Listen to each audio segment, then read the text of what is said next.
Acho que é extremamente importante a gente trazer números, né, que a gente vai falar em dados, né?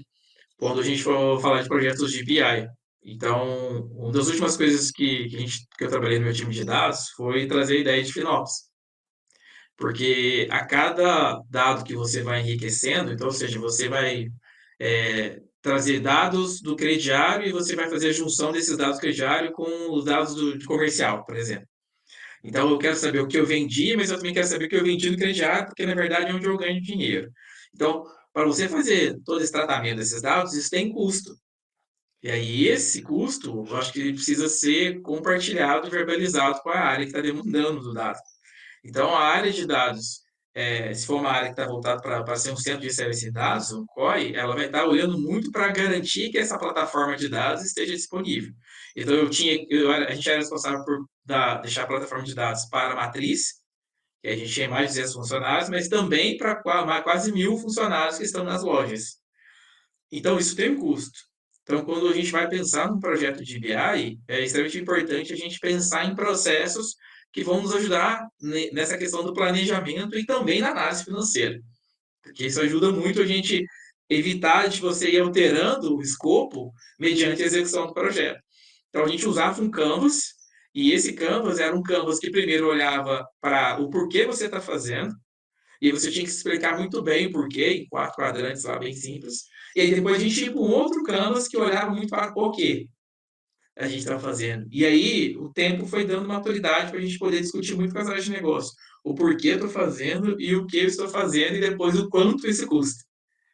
E isso vai trazendo maturidade para as pessoas discutirem o que de fato é importante fazer. E aí depois, por último, a gente conectar com o FCA. Porque agora eu sei o porquê, o que e o quanto fica, o FCA é que vai dar, digamos, obriga essa cadência de análise. Então, qual que era a análise? Se no sábado eu não bati a meta da loja com relação às vendas, eu preciso analisar como foi a minha venda, eu preciso analisar quais foram os itens, ver se eu não bati a meta no varejo ou então na minha venda de serviço de seguro, ou então algum item que é importante para a nossa estratégia. Então, eu preciso montar agora no, no PowerPoint, usando o FCA, para eu justificar o porquê que eu não bati a meta e o que eu vou fazer para poder avançar, mas olhando para 3, 4 metas que são específicas que estão definidas no FCA. Foi dessa forma que a gente foi endereçando ali para poder dar maturidade para esse processo de desenvolvimento de projetos de BI. Legal, porque o que você está trazendo para a gente aqui, né, que a gente está discutindo aqui, né, Nelson, é um processo de transformação cultural dentro da empresa, de forma geral, né? E aí Uhum. é bom a gente enfatizar, né, para quem está nos assistindo aqui, nos escutando, é que quando você investe, quando as companhias investem, né, em processos de disponibilização de métrica, não vou chamar nem de BI, mas falar assim, de decisões baseadas em dados, né, aquele processo de se tornar dirigido a dados, que não é só um processo de construir telas bonitas, de colocar ali informações em tempo real. Eu quero ver essa métrica que eu tenho que ver ela hoje, ela tem que ser atualizada a cada 5 minutos. Não é só sobre isso, é um processo de Uhum. transformação cultural de forma geral, porque a maioria das companhias não tem isso no seu DNA, né? Então você tem que vir alterando isso ao longo do tempo. E nós, seres humanos, também não somos muito acostumados a tomar muitas decisões baseadas em métricas, porque nós, como seres, nós somos emocionais, né? Então tem muitas das coisas que você tem que segurar. Opa, a emoção me diz que isso aqui deveria ter sido feito ou deve ser feito. Aí você olha para a métrica e fala, opa, não é bem isso que eu deveria fazer, né? Então, assim, Uhum. todo um processo, não é algo de estalar de dedos, né? Então, na sua experiência aí, você já deve ter observado isso, né? Isso é um processo construído ao longo de tempos, passa por pessoas, mudança de processos, né?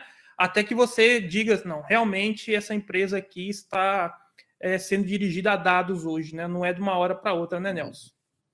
Sim, exatamente. É um processo cultural, né? E é legal que você traz esse ponto, porque é importante trazer também os nossos pontos os nossos pontos de aprendizado. Então, eu lembro que em 2020 a gente desenvolveu, na empresa anterior que eu estava, 2 projetos de BI ali, voltando para a camada estratégica e tática da empresa, e o diretor definiu todos os indicadores. Quando a gente chegou e apresentou para a gerência o BI que a gente desenvolveu, e era muito bacana, que era um mapa mental que ele ia abrindo e depois ele ia pegando as unidades de negócio e ia apresentando, para os gerentes não fez sentido, mas para o diretor fazia. Então, Pois é. esse ponto que você trouxe é fundamental, assim, sabe? Então, assim, primeiro, os próprios gerentes não viam valor no que a gente tinha desenvolvido. Aí depois a gente precisa entender o porquê que elas não viam valor, né? E aí entra a parte de cultura, a importância de desenvolver pessoas entendendo, né, a importância de usar dados como chave para